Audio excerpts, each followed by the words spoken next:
The front of her hair sits in this kind of perfect wave, which we obviously kind of encourage it every day. Those little details nod to the original.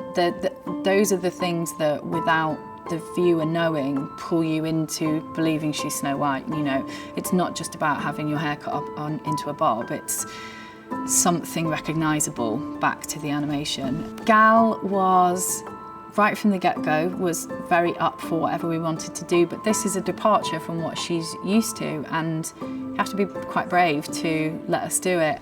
She's got really arched, almost 1930s eyebrows, huge makeup and huge eyelashes, which I just had never ever noticed. It was a real shock. So I just wanted to echo that and use the same colour palette. It's always fun to have a villain because they really are the most exciting characters to dress, and the good characters are actually harder in a way. I mean, of course it's exciting and fun to design a good character, but in a way they're harder because you can exaggerate more. You can exaggerate villainy and badness, and you can't exactly exaggerate goodness in a way. The cowl and the framing of the face, I think, is really essential for this character because there is something scary and intimidating about it, but it also focuses all your attention on her face and on her eyes, and then the shape of the crown. It just works with the whole silhouette. I mean, I can't imagine putting the crown on her with hair. You know, it just wouldn't work. On the big screen, you'll see all the detailing, you'll see all the scale of the film.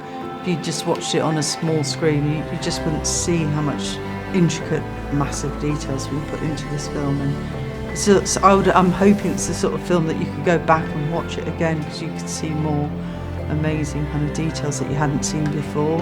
I wanted to use animals in there that we hadn't seen in the Evil Queen's world. So there's no snakes or serpents or lizards or anything. They're all very friendly woodland creatures. The cables are used in the carvings. They each have their own distinctive animal. So Grumpy is the hedgehog and Doc is the wise owl. So that was something that came across in all of their furniture. And then palette-wise, it was choosing colours that we obviously hadn't seen in the evil world. It was the very warm, welcoming colours, no cold blues. It was all the lovely earthy tones, the greens and rusts, and it just has an incredibly welcoming feel, I think, the cottage.